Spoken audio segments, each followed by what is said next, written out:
Hello and welcome to exam ice की YouTube channel. इस video में हम लोग देखने वाले हैं बिहार एसएससी का प्रैक्टिस सेट नंबर 11 जो कि प्लेटफॉर्म की तरफ से आता है और इसमें 24 सेट दिया हुआ है। इसका वॉल्यूम 2 भी आ चुका है जिसमें 20 सेट दिया हुआ है। उसको हम लोग इसको ख़त्म करते हैं, उसको स्टार्ट करेंगे। तो अगर आप इसका पीडीएफ लेना चाहते हैं तो टेलीग्राम व्हाट्सएप ग्रुप में ज्वाइन हो जाइए और डेली रात को 9 बजे छोई मैम के द्वारा स्पेशल एसएससी जीडी और ईपी पुलिस का क्लास लिया जाता है, उसमें भी आप लोग ज्वाइन हो सकते हैं। कोई भी प्रॉब्लम होता है तो 8287277311 नंबर पे कॉल में से टेक्स्ट कर सकते हैं। ये है सेट नंबर 11। सेट नंबर 11 के क्वेश्चन नंबर 1 को हम लोग स्टार्ट करते हैं। ओके, तो चलिए हम क्वेश्चन नंबर 1 से स्टार्ट करते हैं। बोल रहा है 2 अक्टूबर 1952 की सामुदायिक विकास कार्यक्रम लागू होने से के पूर्व 1948 में सर्वप्रथम किन दो जिलों एक प्रायोगिक योजना शुरू किया गया। किन दो जिलों में एक प्रायोगिक योजना शुरू किया गया 2 अक्टूबर 1952 की सामुदायिक विकास कार्यक्रम लागू होने से पहले 1948 में लागू किया गया था। किन दो जिले में? वह दो जिले थे इटावा और गोरखपुर में। यानी प्रायोगिक योजना इटावा और गोरखपुर में सबसे पहले लागू किया गया था। ऑप्शन ए राइट आंसर हो जाएगा। जनगणना 2011 के अनुसार बिहार में लिंगानुपात कितना है? बिहार में लिंगानुपात है 918। ऑप्शन डी राइट आंसर हो जाएगा। तीसरा नंबर क्वेश्चन है संस्कृति और शिक्षा का मौलिक अधिकार वर्णित है। संस्कृति और शिक्षा का मौलिक अधिकार भारतीय संविधान के किस अनुच्छेद के अंतर्गत आता है? अनुच्छेद 29 और अनुच्छेद 30 के अंतर्गत सांस्कृतिक और शिक्षा का मौलिक अधिकार है। ऑप्शन बी राइट आंसर हो जाएगा, अनुच्छेद 29 और अनुच्छेद 30। नेक्स्ट है कमला की सहायक नदियां हैं। कमला की सहायक नदियां इनमें से कौन सी है, ये आपको बताना है। तो कमला नदी की सहायक नदी है सोनी, ढोड़ी, बलान, सब सहायक नदी है। ऑप्शन डी राइट आंसर हो जाएगा। पांचवा नंबर क्वेश्चन है निम्नलिखित में कौन एक सूखाग्रस्त क्षेत्र है? इनमें से कौन सा एक सूखाग्रस्त क्षेत्र है? रॉयल सीमा एक सूखाग्रस्त क्षेत्र है। ऑप्शन सी राइट आंसर हो जाएगा। आर्थिक उदारीकरण का जनक किसे कहा जाता है? आर्थिक और उदारीकरण का जनक इनमें से किसे कहा जाता है, ये आपको बताना है। आर्थिक और उदारीकरण का जनक डॉक्टर मनमोहन सिंह को बोलते हैं। ऑप्शन बी राइट आंसर हो जाएगा। सातवां नंबर क्वेश्चन है भारत का एवं पाकिस्तान का विभाजन किस योजना के तहत हुआ था? भारत और पाकिस्तान का विभाजन किस योजना के तहत किया गया था? माउंटबेटन योजना के तहत किया गया था। ऑप्शन ए राइट आंसर हो जाएगा। नेक्स्ट है अफीम पौधे के किस भाग से बनाई जाती है? पौधे के किस भाग से अफीम बनाया जाता है? फूल से बनाया जाता है। ऑप्शन डी राइट आंसर हो जाएगा। भूकंप होने से क्या होता है? भूकंप होने से क्या होता है? तो दरार आती है। ऑप्शन बी राइट आंसर हो जाएगा। वर्षा, बारूद विस्फोट, आंधी तूफान ये सब कुछ नहीं आता है। 10 नंबर क्वेश्चन है दोस्त मोहम्मद मोहम्मद खान के खिलाफ 1838 में हुई त्रिपक्षीय संधि पर किस किस ने हस्ताक्षर किए थे? जो 1838 में दोस्त मोहम्मद खान पे एक त्रिपक्षीय संधि हुआ था, इस पे हस्ताक्षर किसके द्वारा किया गया था? इस पे हस्ताक्षर किए थे लॉर्ड ऑकलैंड, महाराजा रंजीत सिंह और शाह सूजा ने हस्ताक्षर किए थे। ऑप्शन डी राइट आंसर हो जाएगा। 11 नंबर क्वेश्चन है मठ या चैत्य और स्तूप किस धर्म से संबंधित है? मठ, चैत्य, स्तूप या बौद्ध धर्म से संबंधित है। ऑप्शन ए राइट आंसर हो जाएगा। गौतम बुद्ध द्वारा भिक्षुनी संघ की स्थापना कहाँ की गई थी? भिक्षुनी संघ की स्थापना गौतम बुद्ध के द्वारा कहाँ किया गया था? वैशाली में। ऑप्शन सी राइट आंसर हो जाएगा। 13 नंबर क्वेश्चन है मुद्रा के सापेक्ष गलत है। क्या है? मुद्रा के सापेक्ष क्या चीज है गलत है? यह मुद्रास्फीति को रोकता है, ये गलत है। ऑप्शन सी राइट आंसर हो जाएगा। नेक्स्ट हम लोग देख लेते हैं क्वेश्चन नंबर 14। एलिसा एलिसा परीक्षण किससे पता लगाने के लिए किया जाता है? जो एलिसा टेस्ट होता है इसका परीक्षण क्या चीज़ से पता लगाने के लिए किया जाता है? तो एड्स का पता लगाने के लिए किया जाता है। ऑप्शन बी राइट आंसर हो जाएगा। 15 नंबर क्वेश्चन है पंचायत में पंचायती राज व्यवस्था का शिल्पी किसे कहा जाता है? भारत में पंचायती राज व्यवस्था का शिल्पी किसे कहा जाता है? इसका मतलब यह होगा कि पंचायती राज व्यवस्था को जो है वह शिल्पकार यानी इसको बनाने का तरीका बनाने वाला निर्माता किसे कहते हैं? बी आर मेहता को। ऑप्शन सी राइट आंसर हो जाएगा। किसे कहता है? बी आर मेहता को। नेक्स्ट हम लोग देख लेते हैं 16 नंबर क्वेश्चन है घाटे की वित्त व्यवस्था एक साधन है। घाटे की वित्त व्यवस्था एक साधन है, क्या चीज का साधन है? तो राजकोषीय नीति का साधन है। ऑप्शन सी राइट आंसर हो जाएगा। 17 नंबर क्वेश्चन है निम्नलिखित में से कौन मुगल शासक 15 वर्षों तक निर्वासन में रहा? वह कौन सा मुगल शासक है जो 15 वर्षों तक निर्वासन में रहा था? हुमायूं था। ऑप्शन सी राइट आंसर हो जाएगा। 18 नंबर क्वेश्चन है गुलबर्गा एक जमाने में किस राज्य की राजधानी थी? गुलबर्गा जो था एक जमाने में बहमनी राज्य की राजधानी थी। ऑप्शन सी राइट आंसर हो जाएगा। 19 नंबर क्वेश्चन है अल बरूनी ने किसके राज्यकाल का वर्णन किया है? अल बरूनी ने किसके राज्यकाल का? महमूद गजनवी के राज्यकाल का वर्णन किया। ऑप्शन ए राइट आंसर हो जाएगा। 20 नंबर क्वेश्चन है, गुरु तेग बहादुर को मृत्यु दंड किसने दिया था? गुरु तेग बहादुर को मृत्यु दंड औरंगजेब ने दिया था। ऑप्शन सी राइट आंसर हो जाएगा। 21 नंबर क्वेश्चन है, टीपू सुल्तान की 1799 में किस युद्ध के दौरान मृत्यु हुई थी? किस युद्ध के दौरान मृत्यु हुई थी टीपू सुल्तान की? चतुर्थ आंग्ल मैसूर युद्ध के दौरान मृत्यु हो गया था। ऑप्शन सी राइट आंसर हो जाएगा। 22 नंबर क्वेश्चन है, मौर्य काल में भारत का किन देशों से अधिक व्यापारिक संबंध था? मौर्य काल में भारत से जो है वह चीन, मध्य एशिया, बर्मा, दक्षिणी एशिया और कुछ पश्चिमी देशों के साथ जो है वह व्यापारिक संबंध था। ऑप्शन सी राइट आंसर हो जाएगा। नेक्स्ट देख लेते हैं, वर्ष 1928 में हिंदुस्तान सोशलिस्ट रिपब्लिकन एसोसिएशन की स्थापना कहाँ हुई थी? हिंदुस्तान सोशलिस्ट रिपब्लिकन एसोसिएशन की स्थापना कहाँ हुई थी, ये आपको बताना है। इसकी स्थापना हुआ था दिल्ली में। ऑप्शन बी राइट आंसर हो जाएगा। निम्नलिखित में से किस महासागर का सबसे गहरा बिंदु जावा गर्त है? किस महासागर का सबसे गहरा बिंदु जावा गर्त है? हिंद महासागर का सबसे गहरा बिंदु जावा गर्त है। ऑप्शन सी राइट आंसर हो जाएगा। महात्मा गांधी ने सर्वोदय की मान्यताएं किस पुस्तक से ग्रहण की थी? महात्मा गांधी ने सर्वोदय की मान्यताएं ऑन टू दिस लास्ट से ग्रहण की थी। ऑप्शन बी राइट आंसर हो जाएगा। बिहार का पहला दैनिक हिंदी समाचार पत्र कौन था? बिहार का पहला दैनिक हिंदी समाचार पत्र सर्व हितैषी था। ऑप्शन बी राइट आंसर हो जाएगा। नेक्स्ट हम देख लेते हैं, क्वेश्चन नंबर 27। क्वेश्चन नंबर 27 बोल रहा है, कथन एक और कथन दो यानी सूची वन और सूची दो को आपको मिलाना है। ठीक है, कथन और ये वक्ता हो गया, यानी कौन सा कथन किसके द्वारा बोला गया था ये आपको बताना है। ठीक है, मेरे शरीर पर पड़ी एक एक लाठी ब्रिटिश साम्राज्य के कफन के कील सीध होगी, ये किसके द्वारा बोला गया था? लाला लाजपत राय के द्वारा बोला गया था। ए का 3 हो जाएगा।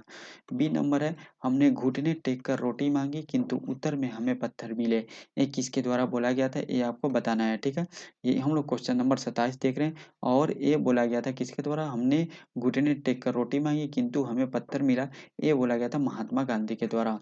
सतत जागरूकता की स्वाधीनता का मूल्य है, सतत जागरूकता की स्वाधीनता का मूल्य यह जवाहरलाल नेहरू के द्वारा बोला गया था और इनकलाब जिंदाबाद भगत सिंह के द्वारा बोला गया था। तो बी का क्या हो जाएगा? 2 हो जाएगा, सी का 4 हो जाएगा और डी का 1 हो जाएगा। ए का 3, बी का 2, सी का 4, डी का 1 यहाँ पे है। ऑप्शन बी राइट आंसर हो जाएगा। नेक्स्ट क्वेश्चन हम लोग देख लेते हैं, क्वेश्चन नंबर 28। 1940 के व्यक्तिगत सविनय अवज्ञा आंदोलन में दूसरा सत्याग्रही किसे चुना गया था? दूसरा सत्याग्रही किसे चुना गया था? यह चुना गया था जवाहरलाल नेहरू को। ऑप्शन बी राइट आंसर हो जाएगा। लोकमान्य तिलक किस विचारधारा के पोषक थे? लोकमान्य तिलक किस विचारधारा के पोषक थे, ये आपको बताना है। ये जो थे यह उग्र विचारधारा के पोषक थे। ऑप्शन बी राइट आंसर हो जाएगा। 30 नंबर क्वेश्चन है, 1923 ईस्वी में चित्तरंजन दास और पंडित मोतीलाल नेहरू ने किस स्वराज दल का निर्माण किया था? उनका मुख्य कार्यक्रम था, जो स्वराज दल का निर्माण किए थे उसका मुख्य कार्यक्रम क्या था, ये आपको बताना है। इसका मुख्य कार्यक्रम था चुनाव जीतकर विधानमंडलों में जाकर सरकार का विरोध करना। ऑप्शन डी राइट आंसर हो जाएगा। 31 नंबर क्वेश्चन है, भारत के उत्तरी मैदान पूरी तरह से किस मिट्टी से निर्मित है? उत्तरी मैदान पूरी तरह से जलोढ़ मिट्टी से निर्मित है। ऑप्शन बी राइट आंसर हो जाएगा। सर्वोच्च न्यायालय को संविधान के किस अनुच्छेद के अंतर्गत मूल अधिकारों के रक्षा के लिए लेखा यानी राइट जारी करने का अधिकार है? किसके लिए अधिकार है? तो यह अनुच्छेद 32 के लिए। ऑप्शन डी राइट आंसर हो जाएगा। 33 नंबर क्वेश्चन है, अध्यादेश जारी करने का अधिकार राष्ट्रपति का कौन सा अधिकार है? राष्ट्रपति का यह एक विधायी अधिकार है। ऑप्शन डी राइट आंसर हो जाएगा। 34 नंबर क्वेश्चन है, राज्यसभा को लोकसभा की तुलना में कुछ मामले में कम अधिकार है, इस संबंध में से निम्नलिखित में से कौन सा सही नहीं है, कौन सा कथन गलत है, ये आपको बताना है। ठीक है, संवैधानिक संशोधन और संबंधी प्रस्ताव लोकसभा में रखा जाएगा, वहां स्वीकार होने पर ही राज्यसभा में रखा जाएगा। ठीक है, ये यहाँ पे ये नहीं है, ऐसा नहीं है। ठीक है, ये आपको बता दें। तो ऑप्शन ए राइट आंसर है, सुमेलित नहीं है। ठीक है, बाकी धन विधेयक की प्रस्तुति राज्यसभा में नहीं हो सकती, ये बिल्कुल सही है। कार्यपालिका को राज्यसभा अपदस्थ नहीं कर सकती, ये भी सही है। और धन विधेयक के संबंध में राज्यसभा 14 दिन से अधिक समय तक नहीं रख सकती, ये भी सही है। ठीक है, नेक्स्ट 35 नंबर क्वेश्चन देख लेते हैं, राज्य के राज्यपाल की क्या स्थिति होती है? राज्य के राज्यपाल की स्थिति क्या होती है? वह राज्य की कार्यकारिणी का अध्यक्ष होता है। ऑप्शन बी राइट आंसर हो जाएगा। नेक्स्ट हम लोग देख लेते हैं, क्वेश्चन नंबर 36। क्वेश्चन नंबर 36 बोल रहा है, कि भारत के शासन को संसदीय कहा जाता है क्योंकि भारत का जो शासन है या संसदीय शासन कहा जाता है। क्यों कहा जाता है? क्योंकि इसमें कार्यकारिणी व्यवस्थापिका के प्रति उत्तरदायी है। ऑप्शन डी राइट आंसर हो जाएगा। 37 नंबर क्वेश्चन, निम्नलिखित में कौन से प्रकार के प्राधिकार भारत के राष्ट्रपति के पास होता है? इनमें से कौन सा प्राधिकार है जो भारत के राष्ट्रपति के पास है? तो वह जो प्राधिकार है वो कौन सा है? वह एक औपचारिक और कानूनी, ठीक है, और एक संवैधानिक और नाम मात्र का। ऑप्शन 2 और 4 से ही है। ऑप्शन डी राइट आंसर हो जाएगा। 38 नंबर क्वेश्चन है, समवर्ती सूची के विषयों पर केंद्र एवं राज्य दोनों ही कानून बना सकते हैं, परंतु दोनों में विरोध की स्थिति में कौन कानून बनाएगा? ठीक है, यानी समवर्ती सूची पे अगर केंद्र और राज्य दोनों कानून बना सकते हैं, ठीक है, लेकिन अगर दोनों पे विरोध होता है तो किसका लागू होता है ये आपको बताना है। तो इस पे लागू होता है किसका? केंद्र का कानून मान्य होगा। ऑप्शन सी राइट आंसर हो जाएगा।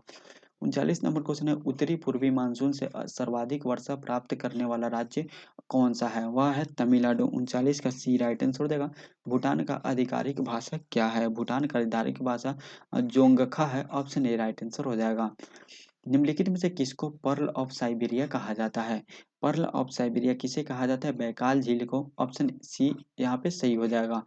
नेक्स्ट 42 नंबर क्वेश्चन, सीढ़ीदार खेती यानी टेरेसिंग, टेरेस कल्वी के कल कुलवेशन अधिक होती है, यानी सीढ़ीदार खेती अधिकतर कहाँ पे देखने को मिलती है? तो पर्वतीय क्षेत्र में। ऑप्शन बी राइट आंसर हो जाएगा। राष्ट्रीय विकास परिषद का गठन कब किया गया था? राष्ट्रीय विकास परिषद का गठन अगस्त 1952 को किया गया था। ऑप्शन सी राइट आंसर हो जाएगा। और भारत में प्रगतिशील कर प्रणाली का सर्वोत्तम उदाहरण है।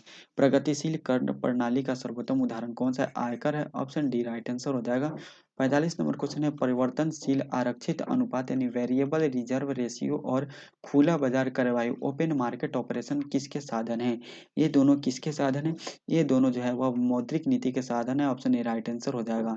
नेक्स्ट हम देख लेते हैं 46 नंबर क्वेश्चन, अगस्त 2023 में इसरो ने किस सैटेलाइट बस प्रौद्योगिकी को निजी उद्योग को हस्तांतरित किया है? किस निजी उद्योग को हस्तांतरित किया?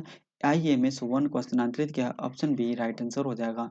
47 नंबर क्वेश्चन है, जुलाई 2023 में योनेक्स कनाडा ओपन 2023 में पुरुष एकल का खिताब लक्ष्य सेन ने किस खिलाड़ी को हराकर जीता है? इस खिलाड़ी को हराकर जीता, वह ली सीफेंग को हराकर जीता। ऑप्शन बी राइट आंसर हो जाएगा। नेक्स्ट देख लेते हैं क्वेश्चन नंबर 48। क्वेश्चन नंबर 48 बोल रहा है, संयुक्त राज्य अमेरिका की पहली भारतीय मूल की उपराष्ट्रपति कमला हैरिस की जीवनी के बारे में कमला हैरिस फेनोमेनल ह्यूमन नामक एक पुस्तक किसके द्वारा लिखी गई है?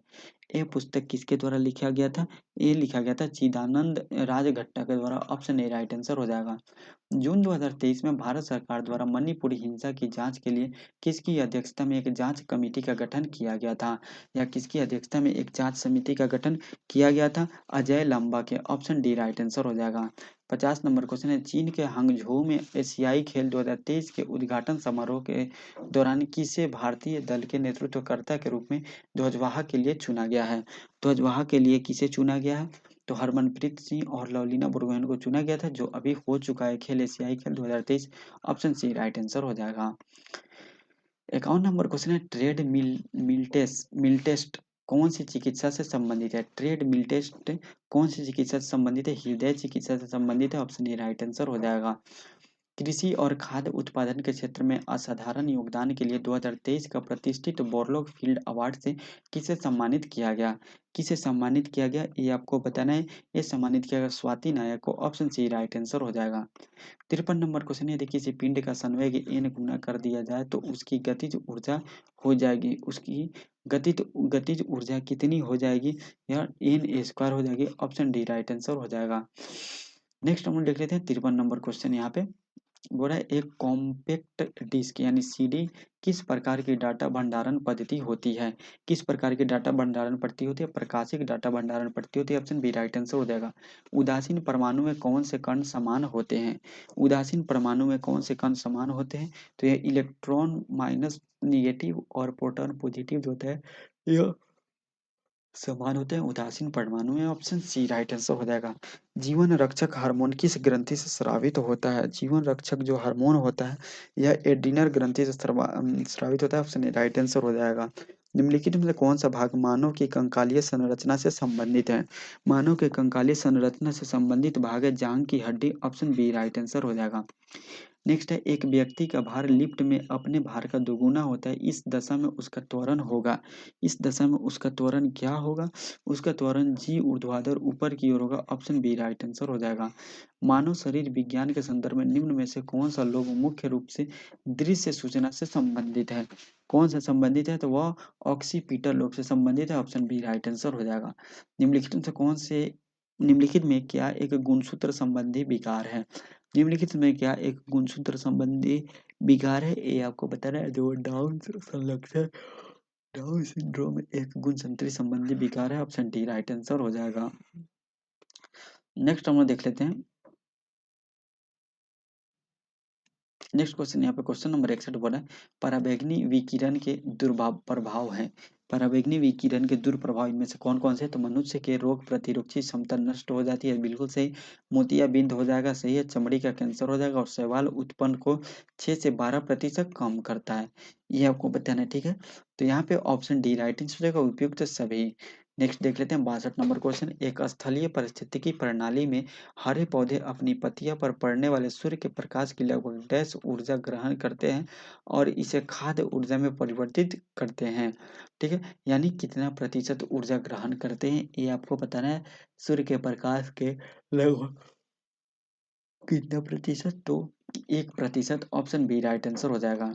63 नंबर है, एक समान वित्तीय गति में होता है। एक समान वित्तीय गति में क्या होता है? चाल अचर और वेग चर होता है, ऑप्शन डी राइट आंसर हो जाएगा। किसी द्रव को वाष्प में परिवर्तित कर दूसरे स्थान पर भेजने और फिर से उसे ठंडा कर द्रव में परिवर्तित करने की प्रक्रिया कहलाती है। इस प्रक्रिया को क्या बोलते हैं, ये आपको बताना है। इस प्रक्रिया को बोलते हैं आसवन, ऑप्शन बी राइट आंसर हो जाएगा। नमक मिश्रित कपूर को शुद्ध किया जा सकता है। नमक मिश्रित जो कपूर है, यानी कोई कपूर है उसमें नमक मिल गया, तो उसको जो है वह अलग करने के कौन से तरीका है, ये आपको बताना है। वह प्रभावी आसवन द्वारा किया जाता है, ऑप्शन बी राइट आंसर हो जाएगा। केंचुए का मुख्य विसर्जित पदार्थ जो नेफ्रिडिया द्वारा छोड़ा जाता है, वह क्या, उसका क्या नाम है? केंचुए का मुख्य विसर्जित पदार्थ जो नेफ्रिडिया द्वारा छोड़ा छोड़ा जाता है, उसका नाम क्या है, ये आपको बताना। उसका नाम है urea, option C right answer हो जाएगा। नेक्स्ट 68 नंबर क्वेश्चन है, कोरल बनने का मुख्य समन्वय है। कोरल बनने का मुख्य समन्वय इनमें से कौन सा है, वो आपको बताना है। एंथोलोआ एंथोजोआ से संबंधित है, ठीक है। तो ऑप्शन सी राइट आंसर हो जाएगा। 68 नंबर क्वेश्चन है, रसायन विज्ञान में प्रथम नोबेल पुरस्कार विजेता कौन है? रसायन विज्ञान में प्रथम नोबेल पुरस्कार विजेता कौन है, ये आपको बताना है। वह है Jacobus Henricus van't Hoff, option D right answer हो जाएगा। नेक्स्ट है 69 नंबर क्वेश्चन, जिसमें जिसमें आपको सुमेलित करना है। 69 नंबर क्वेश्चन बोल रहा है, ठीक है। गोबर गैस का इसमें से कौन सा फॉर्मूला होता है? मीथेन होता है गोबर, ऑप्शन ए, तीन ए का 3 हो जाएगा। कोल कोल बैंक का कोल बैंक जो है वह जो है कोल गैस है। यहाँ पे कोल गैस में क्या क्या होता है, ये आपको बताना है। तो कोल गैस में आपको देखने को मिल जाएगा सी ए, और सॉरी, कोल गैस में आपको क्या देखने को मिल जाएगा? H2C4 CH4 और CO देखने को मिल जाएगा। ए का 3 हो जाएगा, बी का 4 हो जाएगा। प्रोड्यूसर गैस किसे हम लोग कहते हैं? प्रोड्यूसर गैस हम लोग बोलते हैं किसको? तो वह CO+N2 को बोलते हैं। और वाटर गैस इसको बोलते हैं, वाटर गैस बोलते हैं, CO+H2 को बोलते हैं। तो इसका ए राइट आंसर हो जाएगा। नेक्स्ट है, मृत्युपरांत शरीर की जांच अथवा पोस्टमार्टम को क्या कहते हैं? यानी मरने के बाद शरीर की जांच और पोस्टमार्टम को हम लोग किस भाषा के जानते हैं? तो ऑटोपस ऑप ऑटोपसी के नाम से जानते हैं, ऑप्शन बी राइट आंसर हो जाएगा। 71 नंबर क्वेश्चन, मानव शरीर में भोजन के पाचन के संदर्भ में लाइपेज का स्राव कहाँ से होता है? लाइपेज का स्राव कहाँ से होता है? अमाशय से होता है, ऑप्शन ए राइट आंसर हो जाएगा। नेक्स्ट हम देख लेते हैं क्वेश्चन नंबर 72। बोल रहा है, सूर्य की हानिकारक किरणों से आंखों की रक्षा के लिए धूप के चश्मे में प्रयुक्त कांच में किसका मिश्रण होता है? प्रयुक्त कांच में के किस तरह का मिश्रण किया जाता है? फेरस ऑक्साइड का होता है, ऑप्शन सी राइट आंसर हो जाएगा। नेक्स्ट 43 नंबर क्वेश्चन है, प्लवमान जीव के सिद्धांत का प्रतिपादन किसने किया था? प्लवमान जीव के सिद्धांत का प्रतिपादन किसके द्वारा किया गया था, ये आपको बताना है। ये बारबरा मैकनी मैकलिनटोक के द्वारा किया गया था, ऑप्शन सी राइट आंसर हो जाएगा। मक्खन वह कोलाइड है जिसमें जिसमें क्या होता है, वसा में जल परिक्षेपित होते हैं, ऑप्शन बी राइट आंसर हो जाएगा। आदर्श गैस का इलेक्ट्रॉनिक विन्यास क्या है, ये आपको बताना है। आदर्श गैस का इलेक्ट्रॉनिक विन्यास है 1:2:2p6, ठीक है, ऑप्शन ए राइट आंसर हो जाएगा, ठीक है। यानी जो नियॉन होता है, जिसको हम लोग जिसका एटॉमिक नंबर 10 होता है, इसको जो है वह इसको क्या बोलते हैं हम लोग, आदर्श गैस के नाम से जानते हैं, ऑप्शन ए राइट आंसर हो जाएगा, ठीक है। तो यहाँ पे टोटल हम लोग सेट नंबर 11 के जो क्वेश्चन नंबर 75 है उसको हम लोगों ने कंप्लीट करते हैं। मिलते हैं सेट नंबर 12 में। आज के वीडियो में इतना ही, तब तक के लिए जय हिंद, जय भारत।